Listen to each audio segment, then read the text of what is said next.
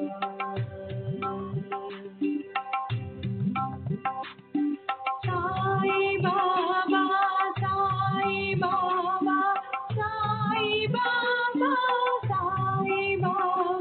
Baba,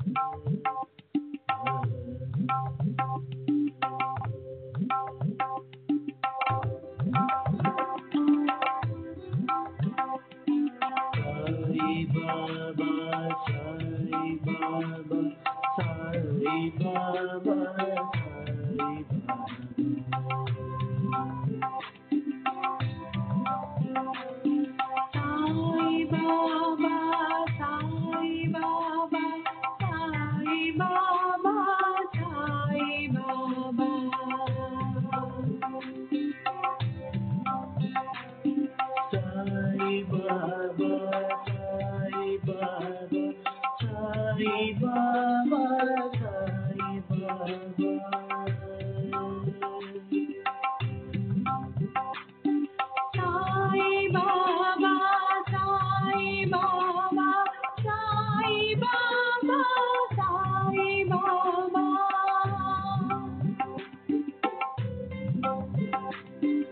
Sai Baba, Sai Baba, Sai Baba, Sai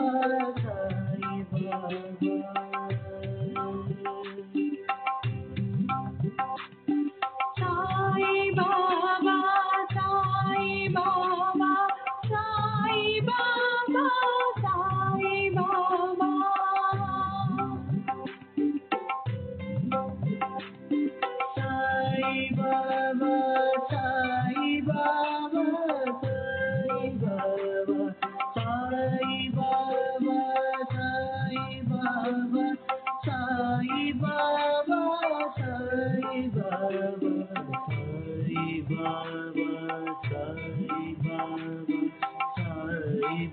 Baba, Sai Baba, Sai Baba, Sai Baba, Sai Baba,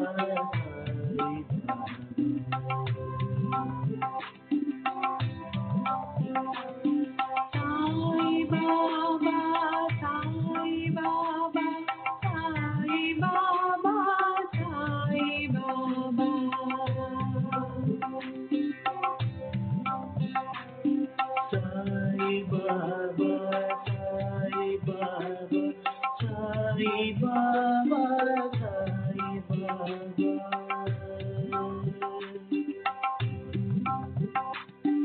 Sai Baba Sai Baba Sai Baba Sai Baba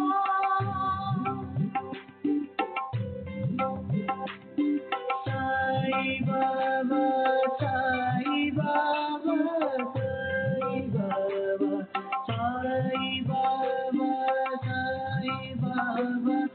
Sai Baba Sai Baba Sai Baba Sai Baba Sai Baba Sai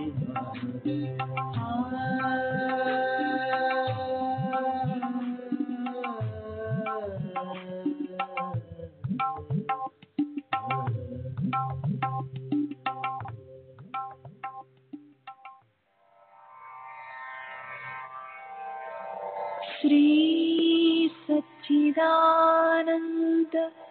सद्गुरु साईनाथ महाराज की जय।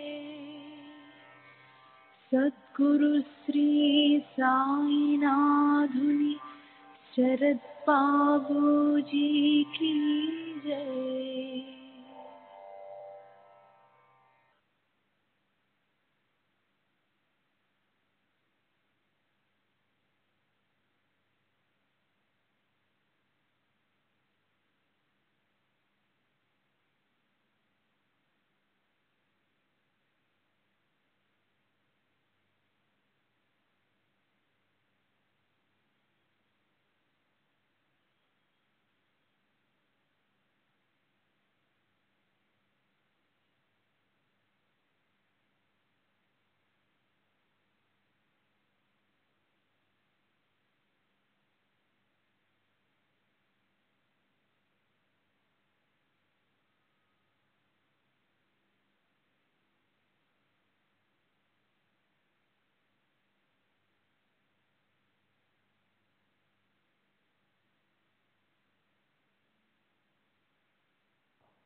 श्री सच्चिदानंद सद्गुरु साईनाथ महाराज की जय। सद्गुरु श्री साईनाथुनि शरद बाबूजी की जय।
श्री सच्चिदानंद सद्गुरु साईनाथ महाराज की जय।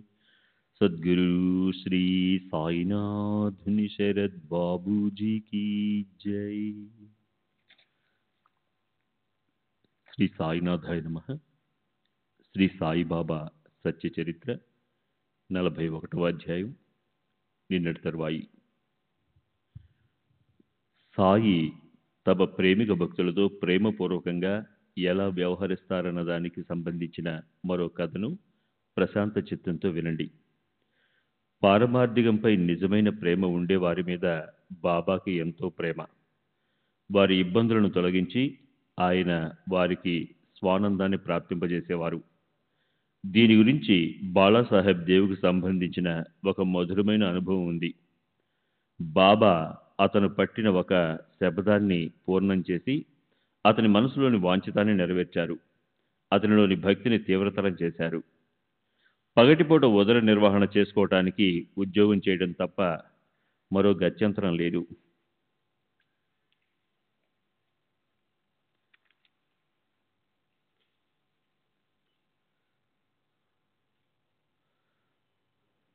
కానీ కనీసం రాత్రిపూటైనా పారమార్థిక సాధన చేద్దామంటే అందులో అవాంతరాలు ఎందుకు రావాలి?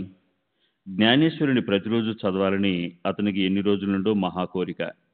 కానీ ఏదో ఒక అవాంతరం వచ్చి అతని చేత ఆ పని కాలేదు.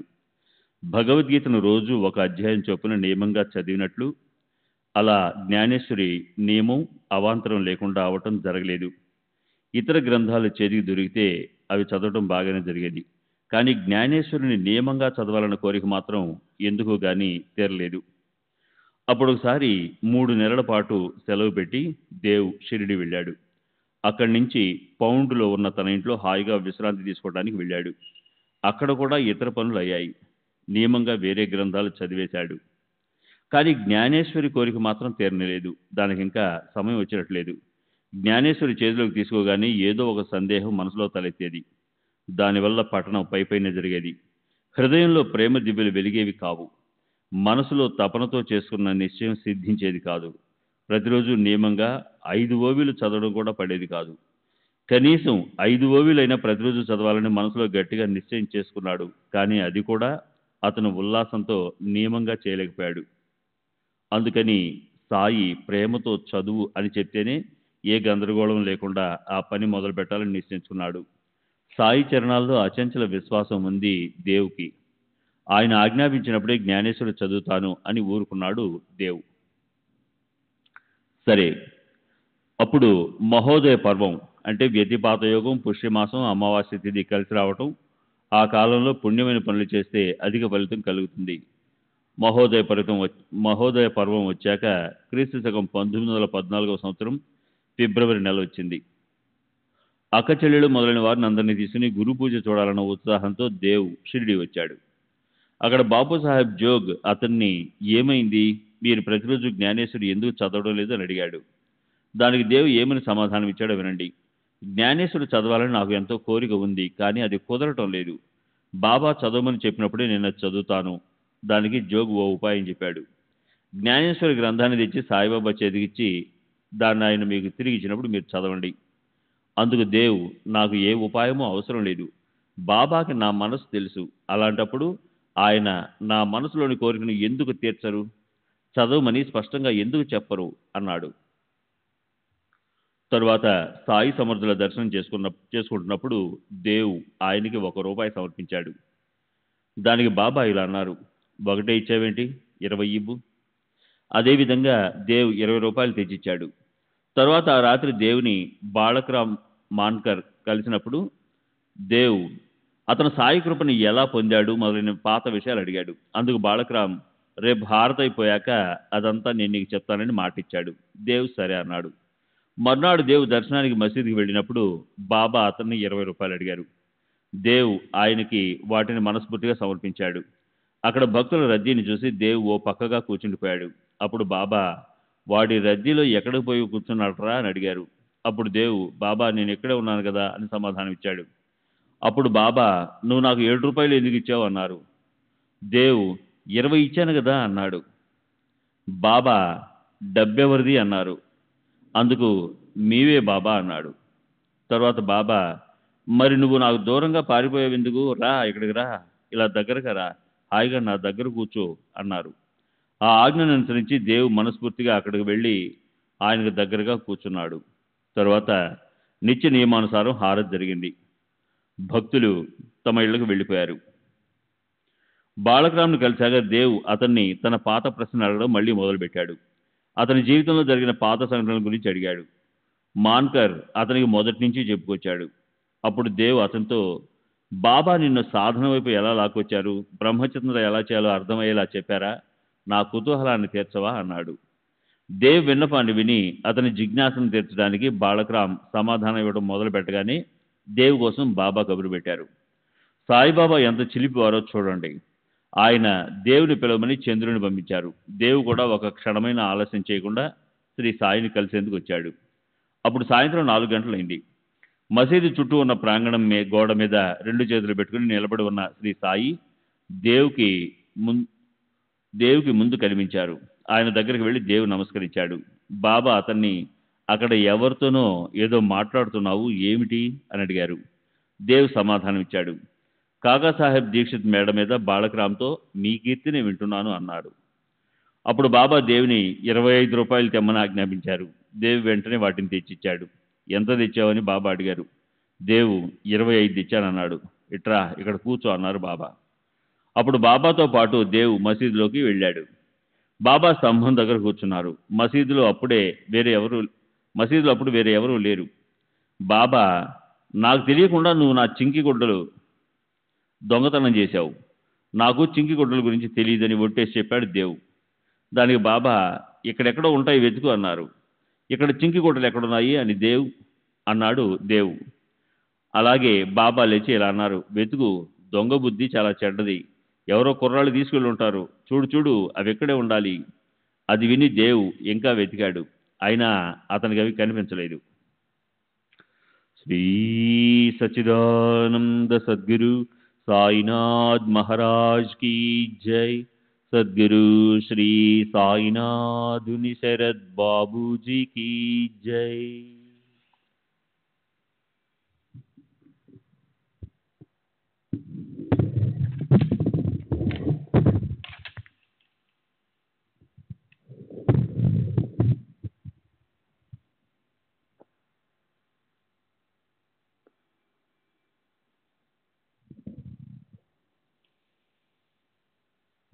అప్పుడు మొహం చిట్లించి అటు ఇటు చూసి దేవ్ వైపు కోపంగా చూస్తూ సాయి అతనిపై మండిపడి ఇలా అన్నారు, నువ్వే దొంగవి. నువ్వు తప్ప ఇక్కడికి చింకి బట్టలు కొట్టేయటానికి ఎవరొస్తారు?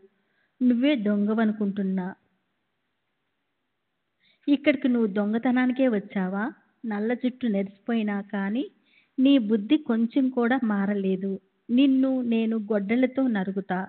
నిన్ను నరికి చంపేస్తాను. నా చేతి నుంచి ఎలా తప్పించుకుంటావో చూస్తాను. నువ్వెక్కడికి పోతే అక్కడికొచ్చి నిన్ను నేను చంపేస్తాను. ఇంటి నుంచి షిరిడీకి వచ్చింది ఇక్కడ దొంగతనం చేయటానికా? ఇదిగో తీసుకో నీ డబ్బు. నా చింకి బట్టలు తెచ్చివు. సాయిబాబా క్రోధంతో కందిపోయారు. అమ్మలక్కల బూతులు తిట్టారు. తిట్లు శాపనార్థాలు పెట్టారు. కోపంతో మండిపడ్డారు. ఈ ప్రకారంగా సాయిబాబా కోపించడం చూసి దేవ్ ఆసక్తిగా ఆయన వైపు చూస్తూ దిగ్భ్రాంతితో మౌనంగా నిలబడిపోయాడు. బాబా దగ్గర దేవ్ ఒక్కడే ఉన్నాడు. అతనికి ఇలా అనిపించింది, ఇప్పుడు నా మీద మరణమే విరుచుకుపడుతుంది. బహుశా ఇది బాబా విశ్వరూప దర్శనమేమో. ఈ ఆలోచన రాగానే అతని మనసుకి హాయిగా ఆనందంగా అనిపించింది. బాబా ఇప్పుడు చేతిలోకి సట్కా తీసుకొని, కోపంతో నన్ను కొడతారా? ఒంటరిగా నేను ఈయన చేతికి చిక్కాను. సరే, ఆయనకి ఇష్టం వచ్చినట్లు చేసుకొని. కానీ దేవుకి చింకి పట్టల్లోని రహస్యం ఏమిటో అర్థం కాలేదు. వెళ్ళు, ఇక్కడి నుంచి వెళ్ళిపో అని బాబా అనగానే అతను మసీదు మెట్లు ప్రక్కకి తప్పుకున్నాడు. చింకి బట్టలు అన్న దానిలోని నిగూఢమైన భావాన్ని దేవు తెలుసుకోలేకపోయినట్లే నేను కూడా దాన్ని తెలుసుకోగల సమర్థుని కాదు. సాయి కృప కలిగితే నేను దాన్ని శ్రోతలకు నివేదిస్తాను. తర్వాత ఒక 12 నిమిషాలైనాక దేవు బాబా దగ్గరకు వచ్చాడు. తిట్లు శాపనార్థాలు నడుస్తూనే ఉన్నాయి. బాబా ఇలా అన్నారు, పైకెందుకు వచ్చావు? వెళ్ళు, వాడాకి వెళ్ళిపో. దేవు ఆ ఆజ్ఞను శిరసావహించి ఆయన పాదాలు స్పృశించి వాడాకి తిరిగి వెళ్ళిపోయాడు. జరిగిన వృత్తాంతాన్నంతా యథాతథంగా జోగికి బాలారాంకి సవిస్తారంగా వర్ణించి చెప్పాడు. తర్వాత సుమారు ఒక అరగంటకి తిట్లు శాపనార్థాలు స్థాయి పెరిగిపోయింది. తర్వాత 4-5 గంటలకి బాబాయే భక్తుల్ని పిలవసాగారు. దేవు కూడా అప్పుడు అక్కడికి వచ్చాడు. ఇతరులందరితో పాటు వెళ్ళి కూర్చున్నాడు. సాయిబాబా ముసలోడి మనసు నొచ్చుకున్నట్లుంది. బాబా నన్ను ఎంతగానో శాపనార్థాలు పెట్టారు. అసలు చింకి బట్టల విలువెంత అని అతను అనుకుంటాడేమో. కానీ చింకి బట్టలు దొంగతనం చేశాడు కనుక అంతకంటే నాకు వేరే దారి లేకపోయింది. అందుకే తిట్టకుండా ఉండలేకపోయాను. సరే, అల్లాయే అన్నీ చూస్తాడు. అతన్ని బాగు చేస్తాడు. తర్వాత క్షమా స్వభావం గల సాయి దేవుతో, ఓ అన్న దక్షిణ ఇస్తావా అన్నారు. దేవ్ ఎంత తీసుకురాను అన్నాడు. బాబా వెంటనే 12 తీసుకురా అన్నారు. దేవు దగ్గరలో దేవు దగ్గర నోట్లే ఉన్నాయి. చిల్లర దొరకలేదని అతను బాబాతో ఆ మాటే చెప్పాడు. అప్పుడు బాబా, ఉండనీలే, నాకొద్దు. ప్రొద్దున నువ్వు నాకు 2 సార్లు ఇచ్చావు, నాకది గుర్తులేదు అన్నారు. అయినా దేవు రూపాయి నాణ్యాలు సంపాదించి వాటిని బాబాకి ఇచ్చాడు. అలాగే బాబా పాదాలకి నమస్కరించాడు. అప్పుడు బాబా పెదవుల నుంచి జాలువారిన సుధారస వాహినిని వినండి. ఏంట్రా, ఏం చేస్తున్నావు? ఏం లేదు అని దేవు అనగానే బాబా దేవుని ఆజ్ఞాపించారు. నియమంగా గ్రంథపారాయణం చెయ్యి. వాడాకి వెళ్ళి కూర్చొని నిత్యము నియమంగా పారాయణం చెయ్యి. చదివేటప్పుడు మిగతా వాళ్ళకి భక్తిభావంతో దాని అర్థాన్ని కూడా చెప్పాలి. పట్టు జరీ శాల్వాను నీకివ్వటానికి నేను కూర్చొని ఉండగా చింకి పీలికలను దొంగిలించడానికి నువ్వెందుకు పోతున్నావు? దొంగతనం చేసే ఈ అలవాటు నీకెందుకురా? సరే, గ్రంథాన్ని చదవమన్న సాయి నోటి నుండి వచ్చిన మాటలను విని దేవు మనసుకి అందులోని అంతరార్థాన్ని తెలుసుకొని అతనెంతో సంతోషించాడు. బాబా ఆజ్ఞను ప్రమాణంగా భావించి ఆ రోజు నుంచి జ్ఞానేశ్వరి నిత్యము చదవటాన్ని, ఇతరులకు ప్రవచించటాన్ని ప్రారంభించాడు. దేవు మనసులో ఇలా అనుకున్నాడు. ఇప్పుడు మనసులో అనుకున్నట్లు ఆజ్ఞ లభించింది. మనసులో చేసుకున్న ప్రతిజ్ఞ గురించిన చింత తొలగిపోయింది. ఇక నుంచి తర్వాత జ్ఞానేశ్వరి పఠన నియమము జరుగుతుంది. ఇప్పుడు నా గురువు అనుమతి లభించింది. నా మీద జ్ఞానేశ్వరుడు ప్రసన్నుడైనాడు.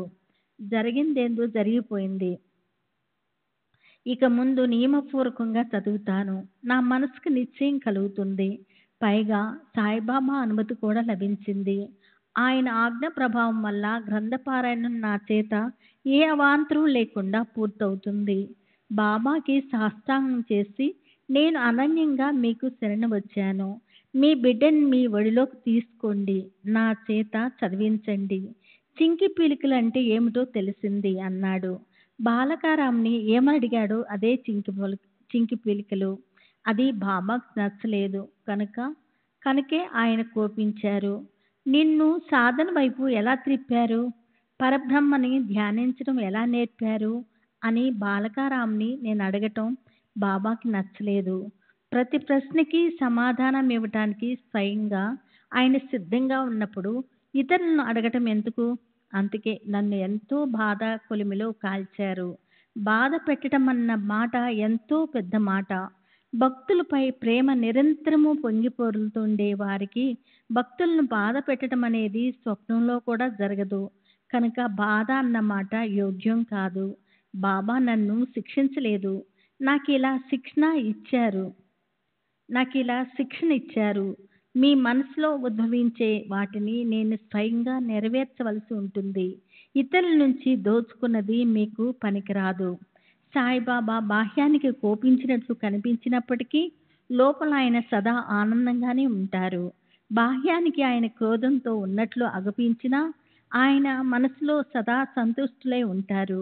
బాహ్యానికి క్రోధాన్ని లౌకిక పద్ధతిలో ఆవిష్కరిస్తూ లోపల పరమానందంతో గొప్పగా ఉండే ఆ సాయిలీలు వైభవాన్ని వర్ణించడం ఎంతో అదృష్టం. తమ హితాన్ని సాధించుకోవాలని మనసులో త్రివ ఇచ్చ ఉన్నవారి దృష్టి తమ హితాన్ని సాధించడంలో తత్పరమై ఉండటం వల్ల తిట్లంటే వారి పాలిట పూల వర్షమే.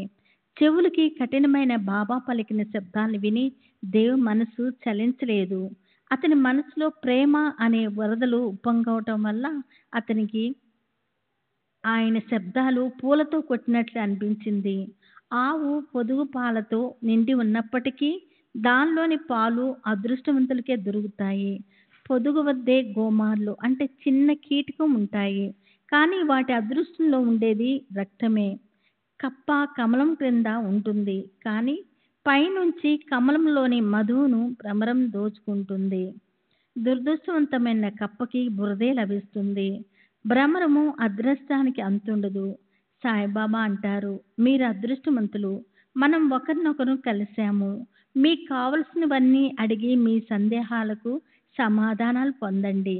దేవు ఇలా అనుకున్నాడు, నా పారాయణ విషయంలో నేను మొండిగా ఉండి బాబా దాన్ని చదువు అని అనేంత వరకు నేను జ్ఞానేశ్వరిని తెరవనే లేదు. కానీ దాన్ని బాబా అనాయాసంగా నెరవేర్చారు. తల్లి బిడ్డ ముద్దును ఎలా తీరుస్తుందో, తన బిడ్డ కోరికను ఎలా నెరవేరుస్తుందో, ఈ మధుర అనుభవానికి భక్తి జోడించబడిన కథ ఇది. దేవు ఇలా అన్నాడు, బాబా చదువు అని ఊరుకోలేదు. సంవత్సరం గడవక ముందే ఆయన స్వప్నంలో నాకు దర్శనమిచ్చి నన్ను కుశల ప్రశ్నలు అడిగారు. అది వినండి. క్రీస్తు శకం 1914 ఏప్రిల్ నెల 2వ తారీఖు. ఆ రోజు గురువారం. తెల్లవారే సమయంలో నాకు స్వప్నం అనే అనుగ్రహం కలిగింది. సమర్థ సాయి స్వప్నంలో వచ్చి మేడ మీద నా దగ్గర కూర్చొని నన్ను ఇలా అడిగారు, పారాయణం బాగా అర్థం అవుతుందా? నేను లేదని చెప్పాను. తర్వాత మళ్ళీ అలాగే ప్రశ్నించారు. మరి అది ఎప్పుడు అర్థం అవుతుంది? నా కనుల కొనల్లో నీళ్లొచ్చాయి. నేనేమని సమాధానం ఇచ్చానో వినండి. మీ కృప కలగకపోతే పారాయణం చదవటం అనేది అనవసర శ్రమ. అర్థం చేసుకోవడం అంతకన్నా కష్టం. బాబా, నేను నిజం చెప్తున్నాను. దానికి బాబా, గ్రంథం చదివేటప్పుడు నువ్వు చాలా తొందరపడుతున్నావు. నేను చూస్తుండగా నా దగ్గర కూర్చొని చదువు అన్నారు. నేను ఏం చదవమంటారు అన్నాను. అప్పుడు బాబా 9వ అధ్యాయం చదవమని ఆజ్ఞాపించారు. దేవు పారాయణ గ్రంథం తేవటానికి వెళ్ళాడు. అంతలోనే అతనికి మెలకువ వచ్చింది. మెలుకున్న తర్వాత తన స్వప్నంలోని అవస్థ గుర్తొచ్చి దేవు మనసుకి ఏమనిపించిందో శ్రోతలే ఊహించుకోవాలి. సంవత్సరమంతా ఎదురు చూసి బాల అంటే బాబా బిడ్డ, శ్రీదేవు స్వయంగా బాబా బిడ్డ అని అనుకునేవాడు. అదీ కాక లోకంలో ఇతను బాలాసాహెబ్ అన్న ముద్దు పేరుతో ప్రసిద్ధి చెందాడు. తాము ఇచ్చిన ఆజ్ఞను పాటిస్తున్నాడా, ఇచ్చిన బోధను నిత్యము అనుసరిస్తున్నాడా, ఏదో ఒక వంకతో దాని నుంచి తప్పిపోవటం లేదు కదా అన్న విషయం నిరంతరము ఎవరు కనిపెట్టి చూస్తారు? పారాయణం చదివే వారికి ఎక్కడ సామర్థ్యం ఉండాలి, ఎక్కడ విశేషంగా శ్రద్ధ పెట్టాలి అనేవి ప్రత్యక్షంగా సాయి జనని తప్ప నిశ్చయంగా ఎవరు చెప్తారు? ఇలాంటి సాయి సముద్ర లీల, ఇలాంటి స్వానంద సంబరము భక్తులు అనేక సార్లు అనుభవించడాన్ని నేను ప్రత్యక్షంగా నా కళ్ళతో చూశాను. శ్రోతల్లారా, ఇప్పుడు మనం మన గురుచరణ కమలాల్లో లీనమవుదాం. తర్వాత సమయానుసారము రాబోయే అధ్యాయం యొక్క విశేషాన్ని విందాము. శ్రీ సమర్థల చరణాలు గుర్తుపెట్టుకొని నేను హేమాడ్ పంతుని సద్భావంతో అక్కడ సాష్టాంగ పడతాను. ఆయనకి భావపూర్వకంగా శరణు వెళ్తాను. ఎందుకంటే దానివల్లే సంసారంలోని సమస్త దుఃఖాల నుంచి ముక్తి లభిస్తుంది. హేమాడ్ పంతుకి సాయి ప్రాపంచిక స్వార్థము, సాయే అత్యంత శ్రేష్టమైన సుఖాన్నిచ్చే పరమార్థము. సాయే తమని కృతార్థులను చేస్తారు. అతని నిశ్చిత భావం అదే. సర్వులకి శుభమస్తు. ఈ ప్రకారంగా సత్పురుషులు సజ్జనులు ప్రేరణ కలిగించిన భక్త హేమాడ్ పంత్ రచయించిన శ్రీ సాయి సమర్థల సత్య చరిత్రలోని సాయి కృపానుగ్రహదాన అని మనే పేరు గల 41వ అధ్యాయం ముగిసింది. శ్రీ సద్గురు సాయినాథార్పణమస్తు. శుభం భవతు. శ్రీ సచ్చిదానంద సద్గురు సాయినాథ్ మహారాజ్ की जय. सद्गुरु श्री साईनाथ सर बाबूजी की जय.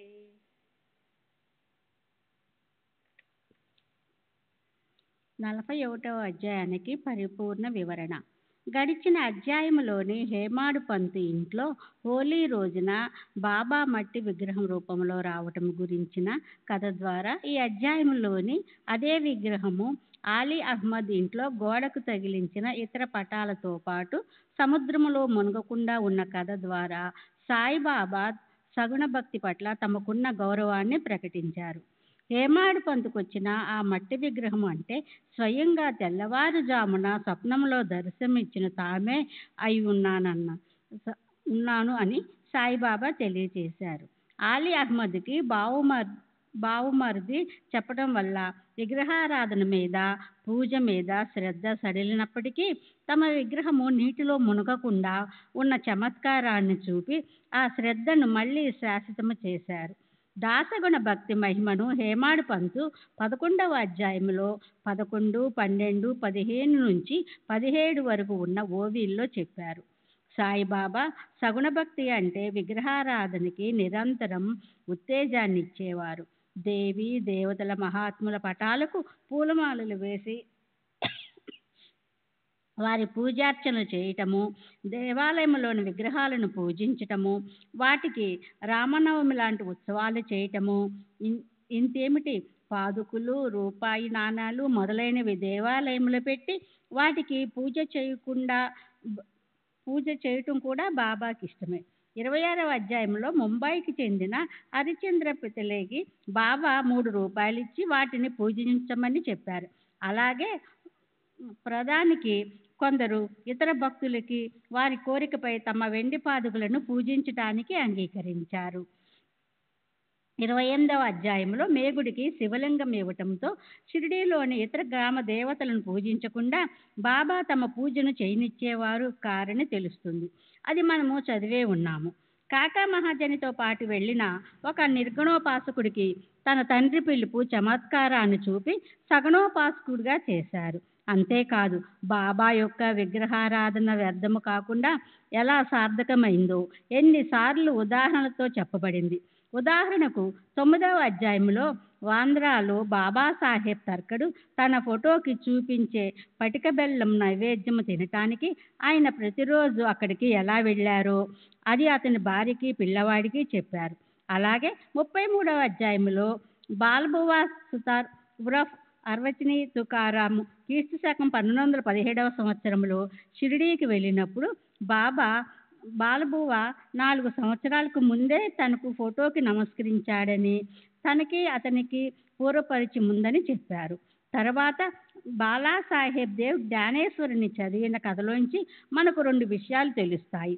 మొదటి బాబా క్రోధానికి కారణము మర్మము, రెండవది బాబాకి పరమార్థము అంటే ఇష్టపడే భక్తుల పట్ల ఉన్న విశేషమైన కారుణ్యము. గ్రంథాన్ని భక్తులు ఎలా పారాయణ చేయాలన్న దానికి శిక్షణ. బాబా ఒక్కసారిగా కోపించేవారు. ఆయన కోపిస్తే ఆయన దగ్గరికి వెళ్ళటానికి ఎవ్వరికీ ధైర్యం ఉండేది కాదు. కానీ ఆయన ఆ కోపం పైకి మాత్రమే ఉండేది, లోపలంతా దయామృత రసజురియే. 11వ అధ్యాయంలో వరుసగా 73 నుంచి 76 ఓవీలలో దీని గురించి హేమాడు పంతు చక్కని వర్ణన చేశాడు. ఆయన కోపంలో ఏదో కారణం ఉండేది. 11వ అధ్యాయంలో కళ్యాణికి చెందిన హజీ మీద బాబా కోపించారు. అది అతనికున్న మక్కా మదీనాకెళ్ళిన అహంకారాన్ని పోగొట్టడం కోసము, అతని నిష్టను పరీక్షించటానికే. అప్పుడు అతన్ని ఆదర సత్కారపూర్వకంగా తమ దగ్గర ఉంచుకున్నారు.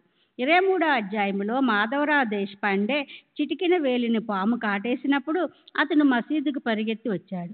అప్పుడు బాబా, ఒరే బ్రాహ్మణుడా, పైకి ఎక్కొద్దు, వెళ్ళిపో, కిందకు దిగు అని అరిచారు.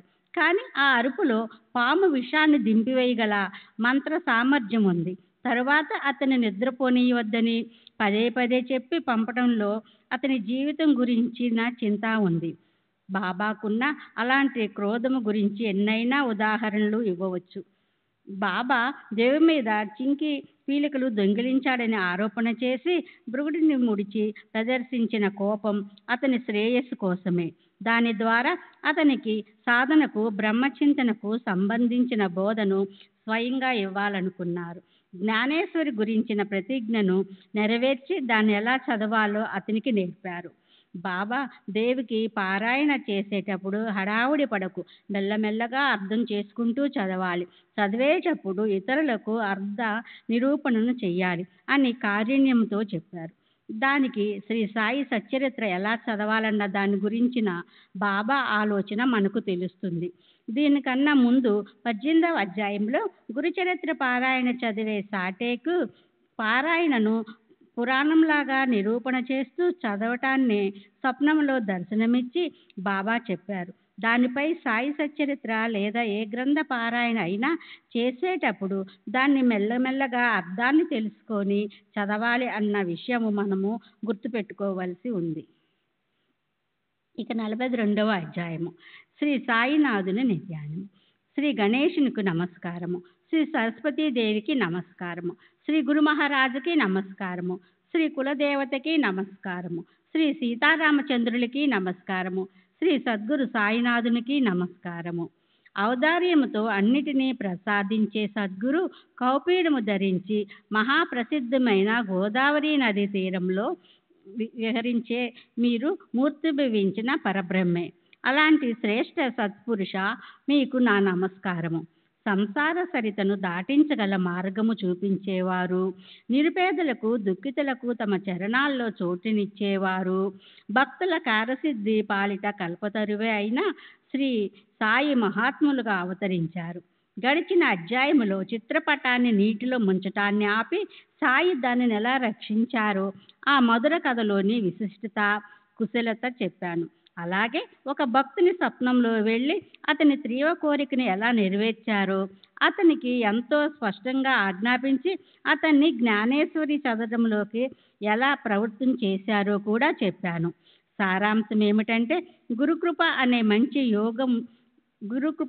మంచి యోగం పడితే ఈ సంసారము పునర్జన్మన భీతుల గురించి ఉన్న చింత వదిలిపోతుంది. మహోన్నతమైన మోక్ష మార్గాల ద్వారాలు తెరుచుకుంటాయి. దుఃఖము తనంత తానే సుఖంగా రూపాంతరం చెందుతుంది. సద్గురు చరణాలను నిత్యము స్మరిస్తే అవాంతరాలకే కారణమైన అవాంతరము అంతమైపోతుంది. మరణానికే మరణం వస్తుంది. ప్రాపంచిక దుఃఖము గుర్తు మిగలకుండా పోతుంది. కనుక భగవదానుభూతిలో తడిసి తన్మయత్వాన్ని కలిగించగల ఈ సాయి సమర్థుల కథను వినటం వల్ల నిజంగా ఎంతో పవిత్రత కలుగుతుంది. కనుక శ్రోతలు తమ హితం కోసం వినండి. ఇప్పుడు ఈ అధ్యాయంలో మనము సాయిబాబా స్వభావాన్ని వర్ణించుకుందాం. అంతుబట్టని ఆయన స్వభావం యొక్క ఉగ్రత లేదా సౌమ్యత ఎలా ఉందో చూద్దాం.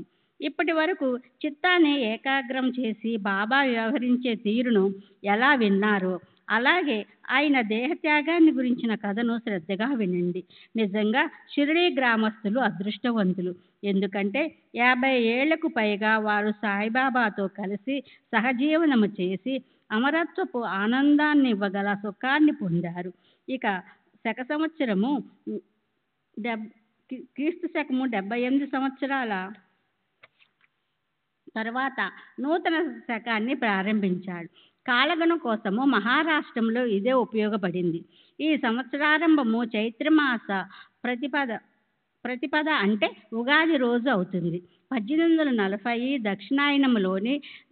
దక్షిణాయనం అంటే సూర్యుడు భూమధ్య రేఖ నుంచి దక్షిణం వైపుకు పోవటం. కర్కట సంక్రాంతి నుంచి మకర సంక్రాంతి వరకు ఉండే కాలము అంటే జ్యేష్ఠము లేదా ఆషాఢ మాసం నుంచి పుష్యమాసం వరకు ఉండే 6 నెలల కాలం. మొదటి మాసము విజయదశమి రోజున పగటి వేళ బాబా సమాధి చెందారు. అది మహమ్మదీయుల మొహరం నెలలో 9వ తారీఖు అవుతుంది.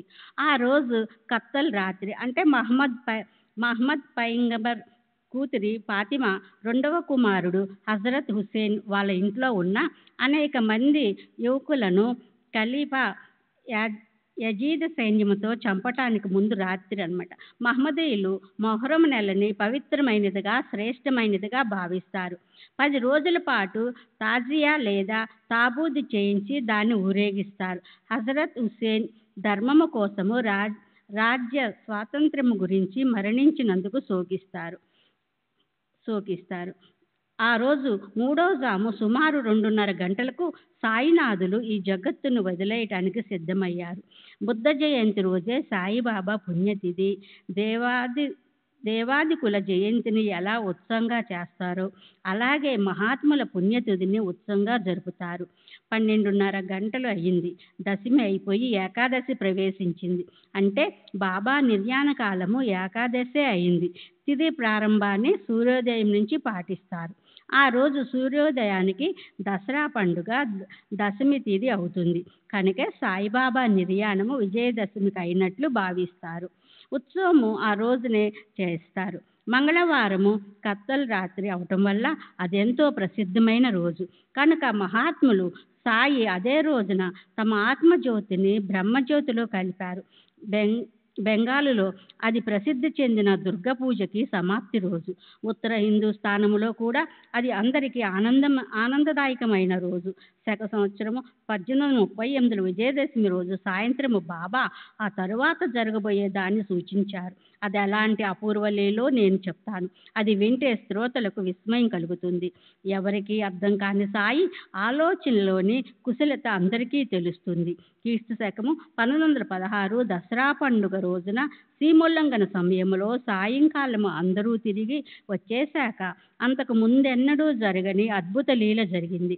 ఆకాశములో ఉరిమే మేఘముల కళ్ళు మిరుమిట్లు గొలుపుతూ హఠాత్తుగా మెరిసే మెరుపుల బాబా సాక్షాత్తు జమదగ్ని రూపాన్ని అంటే పరశురాముడి తండ్రి జమదగ్ని అత్యంత తీవ్ర స్వభావంతో శీఘ్రంగా కోపోద్గతుడయ్యేవాడు రూపాన్ని ధరించారు. ఉన్నట్టుండి తలకున్న రుమాలను తీసేసి కపిని విప్పేసి కౌపీనాన్ని కూడా లాగిపారేసి బాబా వాటిని దునిలో విసిరేశారు.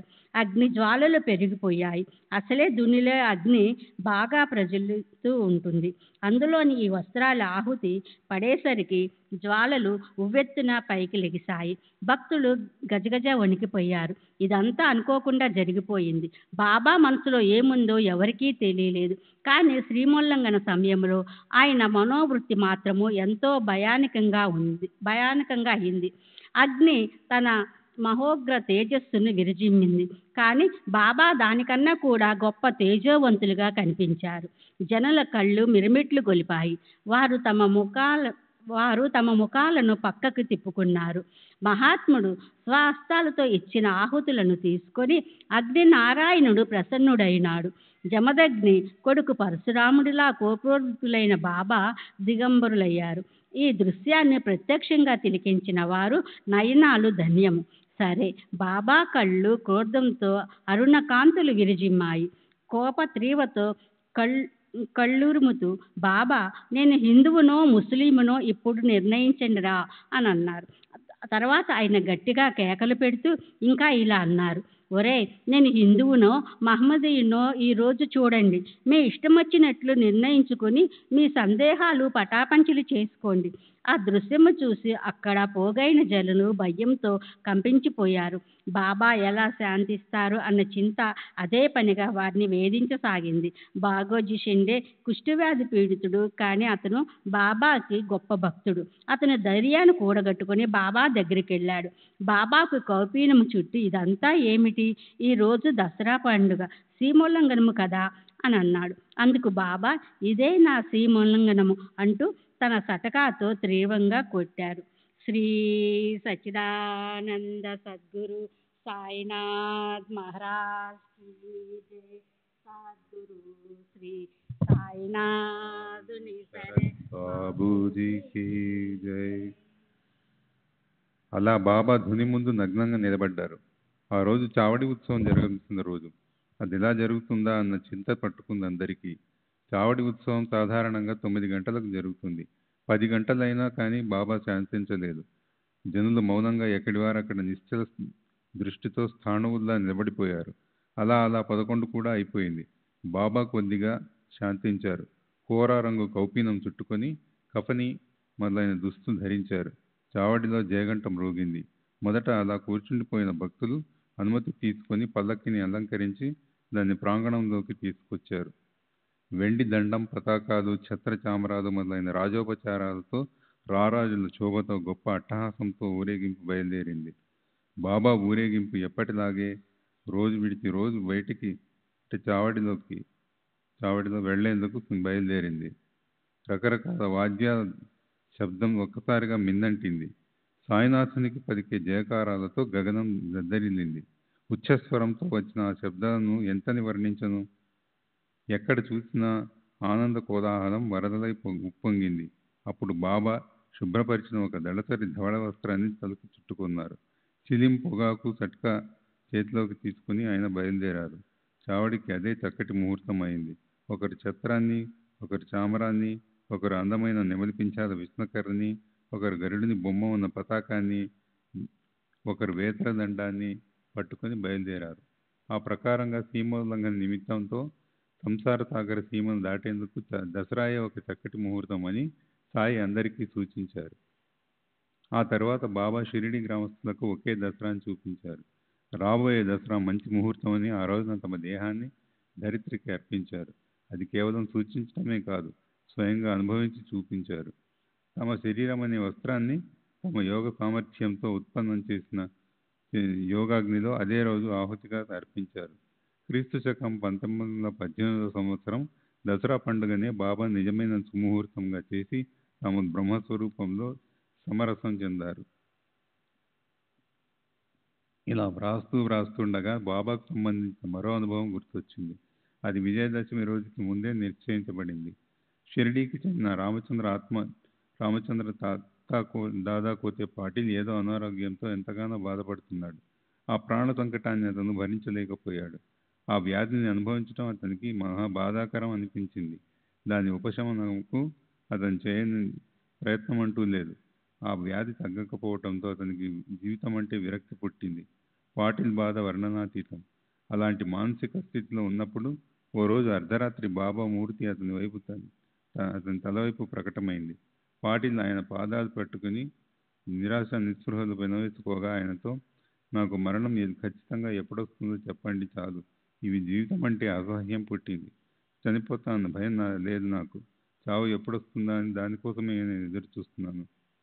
మూర్తి ఉపయోగించిన కారణ్యమే అయిన బాబా అందుకు, రామచంద్ర నువ్వేం బాధపడకురా, నీ గండం తొలగిపోయిందిలే, ఎందుకురా ఊరికే చింతిస్తావు, నీకు ఎలాంటి భయము లేదు, నీ మరణం తప్పిపోయింది. కానీ నాకు తాత్యాపాటి విషయంలోనే ఏ ఆశ కనిపించడం లేదు. శక సంవత్సరం 1840 అశ్వయుజ మాసం దక్షిణాయనం శుక్లపక్షం విజయదశమి రోజు ఆ తాత్య మోక్ష పదవిని పొందుతాడు. అయితే ఈ సంగతి వాడికి చెప్పొద్దు. వాడు మనసులో భయం పెట్టు కూర్చుంటాడు. రాత్రింబవళ్ళు ఈ చింతతో కృషించిపోతాడు. చావుని ఎవరు ఇష్టపడరు అన్నారు. ఇక 2 సంవత్సరాలే మిగిలాయి. తాత్యాకి మరణ సమయం దగ్గర పడింది. రామచంద్రుడికి బెంగ పట్టుకుంది. బాబా మాటకి తిరుగులేదు. అతను తాత్యాపాటికి చెప్పకుండా దీన్ని రహస్యంగా ఉంచాడు. కానీ బాదాషింపే చెవిన మాత్రం వేశాడు. ఈ విషయం ఎవరికి చెప్పొద్దు అని అతన్ని బ్రతిమాలుకొన్నాడు. వాళ్ళిద్దరికీ కూడా తాత్యా గురించి చింత పట్టుకుంది. ఇటుపక్క రామచంద్ర పాటిల్ నిజంగానే తేరుకున్నాడు. ఆ రోజు నుంచి అతను తేలిగ్గా అటు ఇటు తిరగటం మొదలెట్టాడు. రోజు లెక్కిస్తుండగా కాలం తెలియకుండానే గడిచిపోయింది. బాబా మాటలు ఎంత యోగ్యంగా, ఎంత ఆశ్చర్యకరంగా ఉన్నాయో చూడండి. శక సంవత్సరం 1840 భాద్రపద మాసం గడిచాక ఆశ్వీజ మాసం మొదలైంది. అప్పుడే తాత్య మంచాన పడ్డాడు.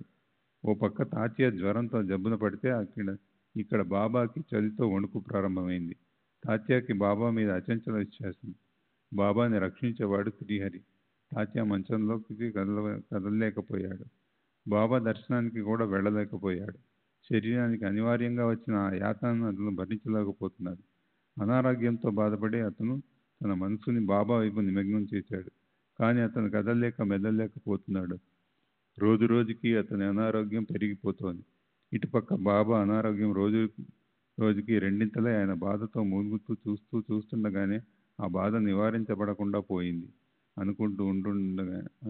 అనుకుంటుండగానే బాబా ఇదివరలో భవిష్యం గురించి చెప్పిన రోజు దగ్గర పడింది. బాదా షింపేకి రామచంద్ర పాటిల్కి ఒళ్ళంతా ముచ్చెమటలు పోశాయి. వారిలా అనుకున్నారు, బాబా చెప్పింది నిజమే అనిపిస్తోంది. ఈ లక్షణాలు మంచివి కావు.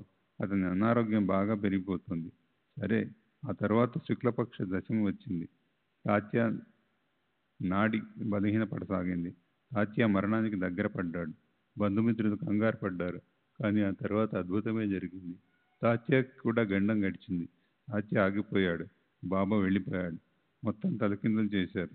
చూడండి బాబా మాటలు. తాత్య పేరు చెప్పి కాస్తంతైనా సమయం మించిపోకుండా తాము వెళ్ళటానికి సిద్ధమయ్యారు. లేదా ఇలా సూచించిన ఆ భవిష్యత్తుని అనుభవంలోకి తెచ్చారు.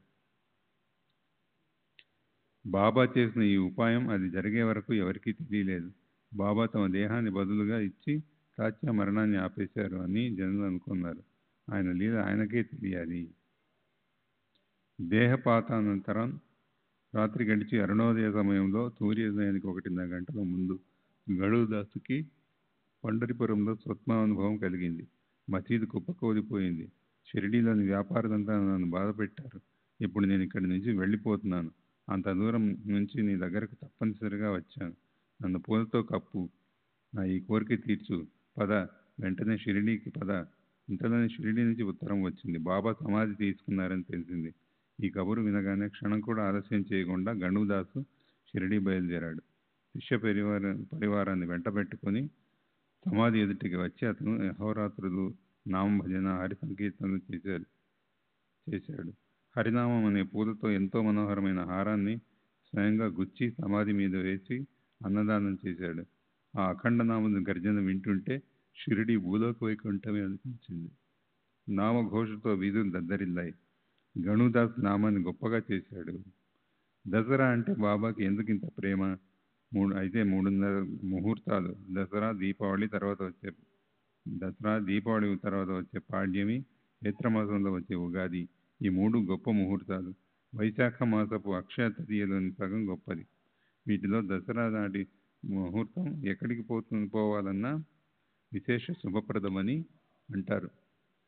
ఇది అందరికీ తెలుసు. కానీ ఇలా అనటం కూడా సరికాదు. రాకపోకలు అనేవి లేని వారికి మరణం ఎక్కడుంటుంది? ముహూర్తంతో వారికి ఏం పని? ధర్మాధర్మాల బంధనాలు లేని వారికి, బంధనాలన్నీ అస్తమించిన వారికి ప్రాణం పోవడం అనేది తెలియదు. అలాంటి వారికి నిర్యాణం అనేది ఎలా ఉంటుంది? బ్రహ్మైవ సన్ బ్రహ్మ్యాపేయతి. ఇది బృహదారణ్యక ఉపనిషత్తులోని 4వ అధ్యాయం 4వ బ్రాహ్మణం 6వ మంత్రంలోని శబ్దం. దీనికి భావార్థం ఏమిటంటే, ఏ ఇచ్చలు లేని పురుషుడికి కర్మఫలం లేకపోవటం వల్ల పునర్జన్మ ఉండదు. కనుక వారికి ప్రాణం పోవటం అనేది ఉండదు. వారు ఈ జగత్తులో బ్రహ్మ అయి ఉండి బ్రహ్మరూపాన్ని ప్రాప్తింప చేసుకొని ఉంటారు. అలాంటి సాయి మహారాజుకి రాకపోకలు ఉండవు. అప్పుడు నిర్యాణ స్థితి అనేది ఎక్కడుంటుంది? ఉత్తరాయణంలో కానీ దక్షిణాయనంలో కానీ ప్రయాణించిన అవసరమే లేదు. యథాకాలం దీపం ఆరిపోయినట్లు తమ ప్రాణాన్ని అక్కడికక్కడే తాదాత్మ్యం చేయగలిగిన వారికి వాటితో ఏం పని? భగవద్గీత 8వ అధ్యాయంలో 24-25 శ్లోకాల్లో దక్షిణాయనం కన్నా ఉత్తరాయణంలో దేహత్యాగం చేయటం శ్రేష్టమని ఉంది. ఎందుకంటే అప్పుడు దేహాన్ని వదిలేస్తే యోగులకు మరో జన్మ ఉండదు. కానీ సాయిబాబాకి దీని గురించి ఆలోచించవలసిన అవసరమే లేదు. దేహం అప్పుగా వచ్చింది. పంచమహాభూతాలకి అప్పు తీర్చవలసి ఉంది. తన కార్యం ముగిశాక ఎవరిది వాళ్ళకి తిరిగి ఇవ్వవలసి ఉంటుంది. తర్వాత జరగబోయే సంఘటనను ముందే సూచించి బాబా జనులను ఆశ్చర్యచకితులను చేశారు. ఆయన అమూల్యమైన నిర్యాణ సమయం వెళ్ళిపోయింది. కానీ దాని గురించిన స్మృతి శాశ్వతంగా మిగిలిపోయింది. జ్వరాన్ని నిమిత్తంగా చేసుకుని లోకంలోని సర్వసాధారణ పరిస్థితిని అనుసరించడం కోసం బాబా అప్పుడప్పుడు మూలిగినట్లున్నా, అప్పుడప్పుడు బాధపడినట్లున్నా మనసులో ఆయన సదా సావధానంగా ఉండేవారు. సుమారు 9:30-10 గంటల ప్రాంతంలో నిర్యాణ కాలం దగ్గర పడగానే సాయిబాబా తమంత తాము పూర్ణ సావధానులుగా స్వస్థచిత్తంతో లేచి కూర్చున్నారు. ఆ సమయంలోని దరహాస చంద్రికలు వెదజల్లి ఆయన ముఖం చూసి భక్తులకు ఆశ అనే సముద్రానికి ఉప్పెనలా వరదలు వచ్చాయి. ఆ భయంకరమైన అభద్రతా సమయం ముగిసిపోయిందని అందరికీ అనిపించింది. ఈ రకంగా ఖిన్నులై చింతిస్తూ జనులంతా కూర్చుని ఉండగా బాబా నిర్వాణ కాలం దగ్గరకు వచ్చి ఏం జరిగిందో వినండి. ప్రాణం వదలటానికి ఒక్క క్షణం సమయం ఉన్నప్పుడు బాబా మనసుకి ఏమనిపించిందో ఏమో కానీ దాన్ని దాన ధర్మాలు చేసే వేళగా భావించి ఆయన తమ కఫ్నీ జేబులో చేయి పెట్టారు. తన ప్రవర్తన తన పేరుకి తగ్గిట్లుండే లక్ష్మీబాయి షిండే అనే పేరు గల ఒక చక్కని గుణ సంపన్నురాలుండేది. ఆమెకు సదా సాయి చరణాల పట్ల ప్రీతి ఉండేది. ఆమె అప్పుడు ఆ దగ్గరలోనే ఉంది. క్షణంలో తమ దేహం వెళ్ళిపోతుందని తెలిసిన బాబా ఎంతో దక్షతతో లక్ష్మికి కొంత డబ్బును దానంగా ఇచ్చారు. ఆనంద సద్గురు సద్గురు శ్రీ సాయినాథ్ శరత్ బాబూజీ కి జై. ఈ లక్ష్మీబాయి షిండేయే మసీదులో ఏదో కార్యకారణ సంబంధంతో నియమ నిబంధనలు పాటిస్తూ వ్యవహరించేది. పగటి పద్ధతి ఎలా ఉండేదంటే దర్బారు అందరి కోసం తెరవబడి ఉండేది. దాదాపు ఎవరికీ అడ్డుండేది కాదు. కానీ రాత్రి పరిమితులు చాలా విస్తృతంగా ఉండేవి. సాయంకాలం వ్యాహ్యాళి అయ్యాక అక్కడి నుండి భక్తులు తమ తమ ఇళ్ళకి వెళ్ళిపోయేవారు. తిరిగి మర్నాటి ఉదయమే మసీదుకొచ్చేవారు. అయితే భగత్ మహల్సాపతి, దాదా కేల్కర్, లక్ష్మీబాయి షిండే వీళ్ళ భక్తిని చూసి వాళ్ళని రాత్రి సమయాల్లో మసీదులోకి రావటాన్ని బాబా అభ్యంతర పెట్టేవారు కాదు. ఈ లక్ష్మి ప్రతిరోజు రొట్టె కూర గొప్ప ప్రేమతో బాబాకి పంపించేది. ఆమె సేవను ఎంతని వర్ణించగలం? ఈ రొట్టె వృత్తాంతాన్ని పూర్తిగా వింటే కమనీయ కారుణ్యమూర్తి బాబా దయ అనే వెచ్చదనము, కుక్కలతోనూ పందులతోనూ ఉన్న ఆయన ఏకాత్మత మనకి తెలిసి మనసుకి విస్మయం కలుగుతుంది. ఓ రోజు సాయంకాలం బాబా మసీదు గోడకి ఛాతీ ఆనించి ప్రేమగా భక్తులతో మాట్లాడుతున్న సమయంలో లక్ష్మి అక్కడికొచ్చింది. తాత్యా పాటిల్ ఆ దగ్గరలోనే ఉన్నాడు. ఇంకా ఎవరో కొద్దిమంది కూడా అక్కడున్నారు. లక్ష్మి బాబాకి నమస్కరించింది. బాబా ఆమెతో ఇలా అన్నారు, లక్ష్మి, నాకు ఆకలి వేస్తోంది. అందుకు బాబా, నేను జొన్న రొట్టె తెస్తాను, ఇదిగో క్షణంలో వెళ్ళి రొట్టె తీసుకొస్తాను అని లక్ష్మి వెళ్ళిపోయింది. తరువాత రొట్టె చేసి కూర పచ్చడితో పాటు ఆలస్యం చేయకుండా తిరిగి వచ్చింది. ఆమె ఆ విస్తర్ని బాబా ఎదురుగా పెట్టింది. బాబా ఆ విస్తర్ని తీసి ఆ దగ్గరలోనే ఉన్న ఓ కుక్క ముందు అలాగే పెట్టేశారు. ఇది చూసి లక్ష్మి వెంటనే అడిగింది, నేనింత హడావుడిగా పోయి రొట్టె చేసి తెస్తే ఇదేం విడ్డూరం? కుక్కని మాత్రం తృప్తిపరిచారు. మీకు ఆకలి వేసినప్పుడు ఆ ఆకలికి ఇదా పరిష్కారం? మీ నోట్లో ఒక్క ముక్కైనా వేసుకోలేదు. నాకు బాధేస్తోంది. అప్పుడు బాబా ఆమెతో, ఎందుకు అనవసరంగా బాధపడతావు? ఆ కుక్క కడుపు నిండితే అదే నాకు తృప్తి అని తెలుసుకో. ఆ కుక్కకి మాత్రం ప్రాణం లేదా? అందరి ఆకలి ఒకటే. అది మాట్లాడలేకపోయినా నేను మాట్లాడగలిగిన మా ఆకలిలో తేడా ఉంటుందా? ఆకలితో ప్రాణం వ్యాకులం చెంది ఉన్న వారిచే అన్నం తినిపిస్తే అది నా నోట్లో పెట్టినట్లే అని తెలుసుకో. అందరికీ అంగీకారయోగ్యమైన ఈ సంగతి గుర్తుంచుకో. ఇది సాధారణంగా జరిగిన ఓ చిన్న సంఘటన, కానీ ఉపదేశమంతా పారమార్థికమైనదే. సాయిబాబా యొక్క ప్రబోధాత్మకమైన పలుకులంటే ప్రేమరసధారలతో పరిపక్వమైన పండ్లే. ప్రాపంచికమైన సరళ భాషలో మాట్లాడి పారమార్థికమైన రూపురేఖలను ఆయన చిత్రించేవారు. ఎవరికీ ఏ రకమైన దోషాన్ని ఆపాదించక భక్తులకు మధురమైన మహోన్నత బోధ చేసి వారిని సంతృప్తి సాగరంలో ముంచెత్తేవారు. ఆ రోజు నుంచి బాబా బోధన అనుసరించి లక్ష్మి రొట్టెను తీసుకురావటం మొదలెట్టింది. ప్రతిరోజు ఆ రొట్టెను పాలలో వేసి పిసికి ఆయనకి ప్రేమపూర్వకంగా పెట్టేది. తరువాత బాబా కూడా భక్తితో తెచ్చిన ఆ రొట్టెను ప్రేమతో నియమంగా తినసాగారు. ఆ పనిలో ఎప్పుడైనా ఆలస్యమైతే ఆయనకు నచ్చేది కాదు. వేరే వంటకాలు రుచించేవి కాదు. ఒకవేళ లక్ష్మి రొట్టె తేవటం ఆలస్యమైతే పళ్ళెలన్నీ వడ్డించబడి భోజన సమయం మించిపోయినప్పటికీ ఆమె రొట్టె తెచ్చేంత వరకు బాబా నోట ముద్ద పెట్టుకునేవారు కాదు. పళ్ళెంలోని భోజనం చల్లారిపోయినా ఆకలితో అందరూ ఎదురు చూస్తున్నా కానీ లక్ష్మి రొట్టె వచ్చేంత వరకు భోజనం మొదలయ్యేది కాదు.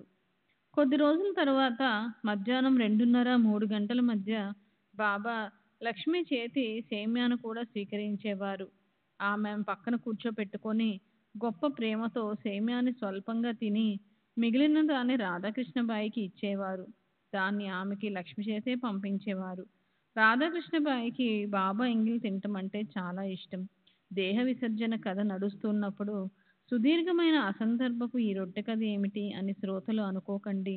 ఈ కథ సాయి సర్వవ్యాపకత్వాన్ని దర్శింపచేస్తుంది. కనిపించే ఈ సకల చరాచర దృశ్యమంతటిలో దానికి అతీతము, అత్యంత శ్రేష్టము అయిన సాయి సదా నిండిపోయి ఉంటారు. ఆయన అజన్ములు. ఆయనకి మరణం లేదు. తత్వాన్ని చెప్పటమే ఈ కథలో ఉద్దేశం. అలాగే ఈ లక్ష్మీ కథ హఠాత్తుగా సహజంగా శ్రోతల కోసం గుర్తొచ్చిందని నేను అనుకుంటున్నాను. సరే, అలాంటి లక్ష్మీ సేవను సాయి ఎలా మర్చిపోగలరు? ఆయనచే గుర్తుంచుకోబడ్డ ఆమె వృత్తాంతాన్ని శ్రోతలు ఆదరపూర్వకంగా వినండి. శరీరం ఎంతగానో కృశించిపోయి దేహంలో శక్తి లేక ప్రాణం గొంతులో కొట్టుమిట్టాడుతున్నప్పుడు దేహత్యాగ సమయంలో బాబా ఆమెకి తమ చేత్తో స్వల్పంగా దానం చేశారు. ఒకసారి 5 రూపాయలు, మరోసారి 4 రూపాయలు తమ జేబులోంచి తీసి ఆమె చేతిలో పెట్టారు. ఇదే బాబా చివరి కార్యక్రమం. ఇది నవవిధ భక్తులకు సంకేతమా, లేక నవరాత్రి అంటే ఆశ్వయుజ మాసం శుక్లపక్ష పాడ్యమి నుంచి నవమి వరకు జరిగే 9 రోజుల ఉత్సవంకి దుర్గామాత పూజలు జరిగి ఈ దసరా రోజు సీమోల్లంఘనం కనుక సీమను దాటేటప్పుడు ఇవ్వవలసిన దక్షిణ, లేక శ్రీమద్ భాగవత పురాణంలో శ్రీకృష్ణుడు ఉద్ధవుడికి చెప్పిన శిష్యుని 9 లక్షణాల స్థిత, వీటిని ఇలా సాయిబాబా గుర్తు చేశారా? భాగవతం 11వ స్కందం 10వ అధ్యాయం 6వ శ్లోకంలోని విశేషాన్ని చూడండి. అందులో శిష్యుడు గురువు నుంచి లబ్ధిని ఎలా పొందాలో, దానికోసం ఎలా వ్యవహరించాలో ఇవన్నీ చెప్పబడి ఉన్నాయి. మొదట పూర్వార్ధంలో 5 చెప్పారు, ఉత్తరార్ధంలో 4 చెప్పారు. బాబా కూడా అదే క్రమాన్ని అనుసరించారు. ఆయన మనసులో ఉన్న ఉద్దేశం ఇది చెప్పటమే. శిష్యుడు గురువుకి లోబడి దక్షతతో మత్సరరహితంగా మమకారరహితంగా, అంటే ఎవరికి గురువు తప్ప ఏ విషయంలోనూ ఆసక్తి లేదా మమకారం అనిపించదో గురుసేవ పట్ల పారమార్థిక జిజ్ఞాస పట్ల తత్పరుడై ఉండాలి. అలాగే వారి అంతఃకరణ సదా నిశ్చలంగా ఉండాలి. వారికి అసూయ అంటే ఏమిటో అసలు తెలియకూడదు. గురువు ముందు వాళ్ళు అనవసరంగా అర్థం పర్థం లేని మాటలు మాట్లాడకూడదు. అంటే ఈ గుణాలతో శిష్యులు గురువుని సంతుష్టిపరచడానికి ప్రయత్నించాలి. తమ ఈ అభిప్రాయాన్నే శ్రీ సాయినాథులు ఈ వంకతో వ్యక్తం చేశారు.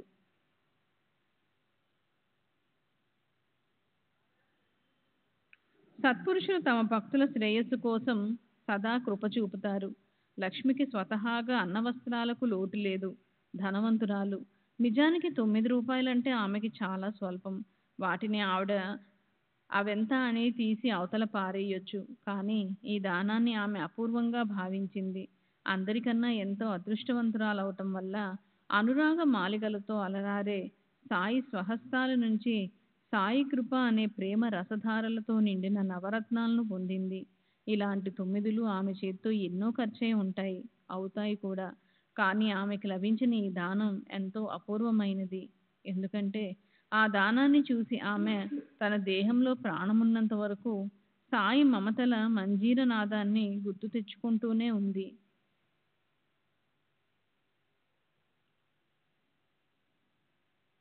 దేహావసానం సమీపించినప్పటికీ గుర్తుపెట్టుకొని 4ని 5ని కలిపి బాబా లక్ష్మికి జీవితమంతా తమ స్మృతిని నిలిపి ఉంచారు. అలా సావధానతను చూపించి తమ దగ్గరున్న భక్తులను భోజనం చేయటానికి పంపించారు. గ్రామస్తుల్లో ఒకరిద్దరిని మాత్రం, అంటే నానాసాహెబ్ నిమోన్కర్, మాధవరావు దేశపాండే, బయాజీ కోతే పాటిల్, లక్ష్మీబాయి షిందే మొదలైన వారిని ఉంచేశారు. కొద్దిమంది ప్రేమిక భక్తులు ఆసన్నమైన క్లిష్ట పరిస్థితిని చూసి బాబా వద్ద నుంచి పోమని మొండికేశారు. కానీ మరణ సమయంలో తాము మోహ సంకటంలో పడతామేమోనని వీరందరినీ బాబా హడావుడిగా పంపించేశారు. నిర్యాణ సమయం చాలా దగ్గరగా ఉందని తెలుసుకుని శ్రీమాన్ బాపుసాహెబ్ బుట్టి, కాకాసాహెబ్ దీక్షిత్ మొదలైన వారితో బాబా వాడాకి వెళ్ళండి, భోజనం చేసి రండి అన్నారు. తమ భక్తులలా చింతాగ్రస్తులవటం చూసి బాబా చలించిపోయారు. వారందరితో వెళ్ళండి వెళ్ళండి, అన్నం తిని రండి అని ఆజ్ఞాపించారు. అలా రాత్రింబవళ్ళు ఎంతో సన్నిహితంగా మెలిగి ఈ నిత్య సఖులు మనస్సుల్లో చింతాగ్రస్తులై ఉన్నప్పటికీ ఆయన ఆజ్ఞాపించగానే వెళ్లేందుకు లేచారు. ఆజ్ఞను ఉల్లంఘించలేరు, సఖుణ్ణి వదలలేరు. బాబా మనసుని నొప్పించను కూడా లేరు. చివరికి వాళ్ళు వాడాలో భోజనానికి వెళ్ళారు.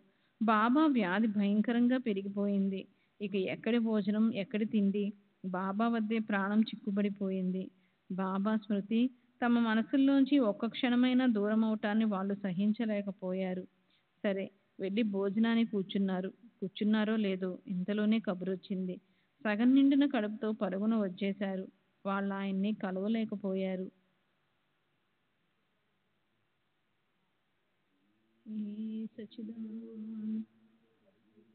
సాయినాథ్ మహారాజ్ की जय.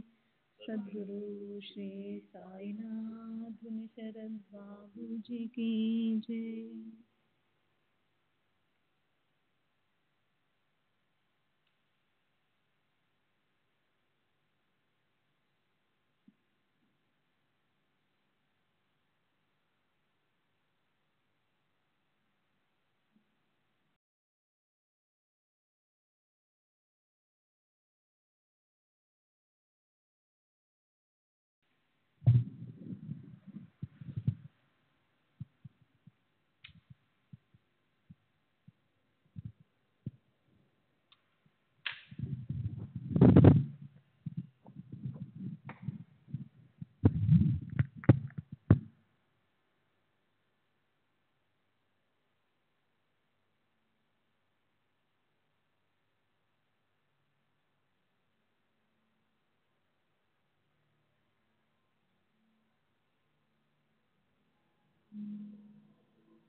श्री सच्चिदानंद सद्गुरु साईनाथ महाराज की जय।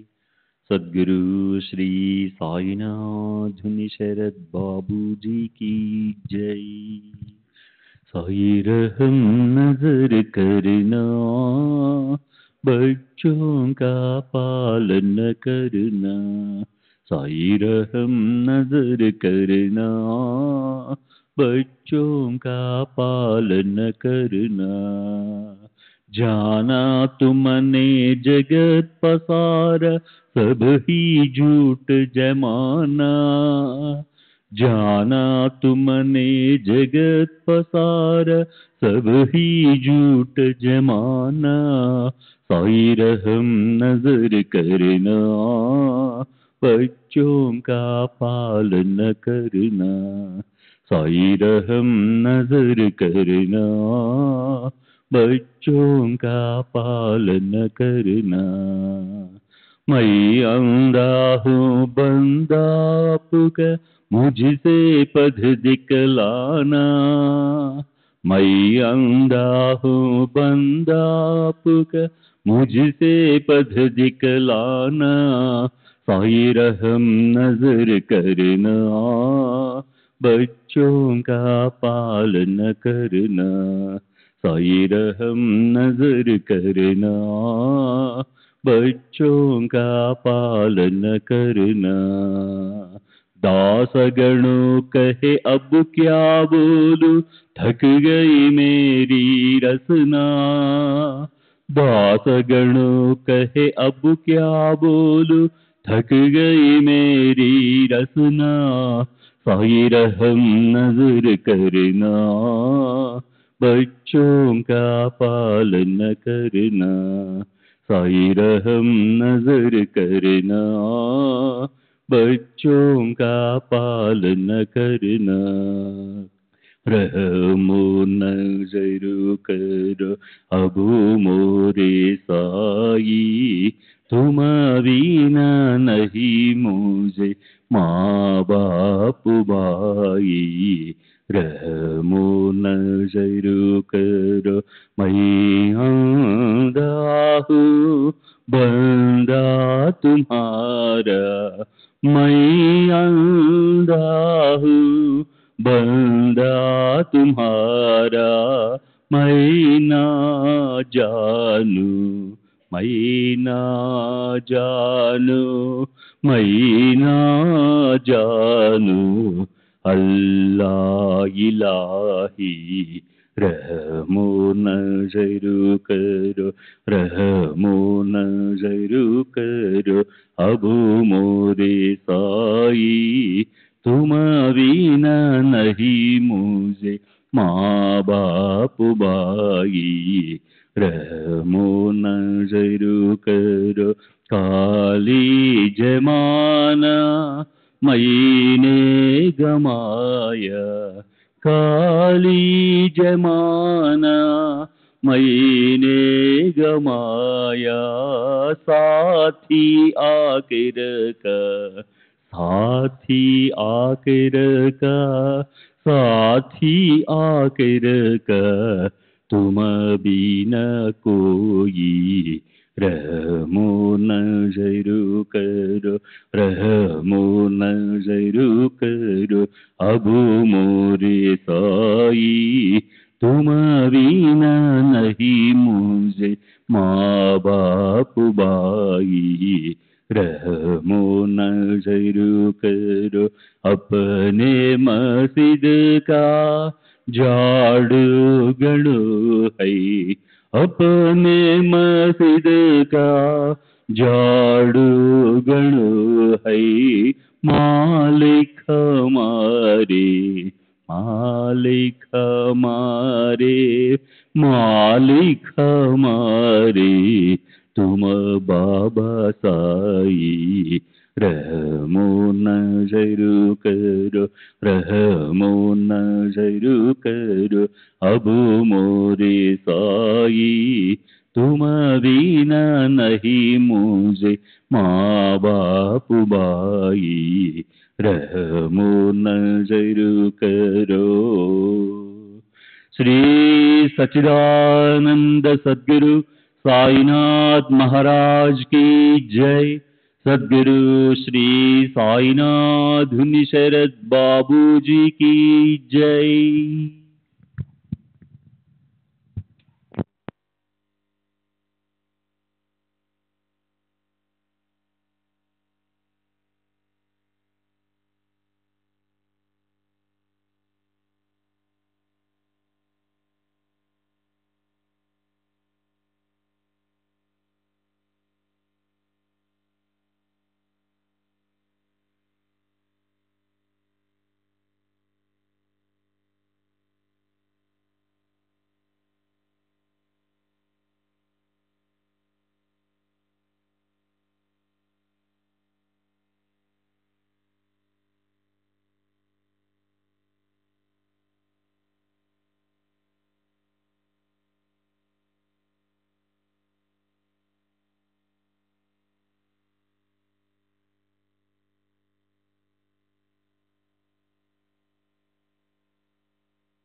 श्री सच्चिदानंद सद्गुरु साईनाथ महाराज की जय। सद्गुरु श्री साईनाथुनि शरद बाबू जी की जय।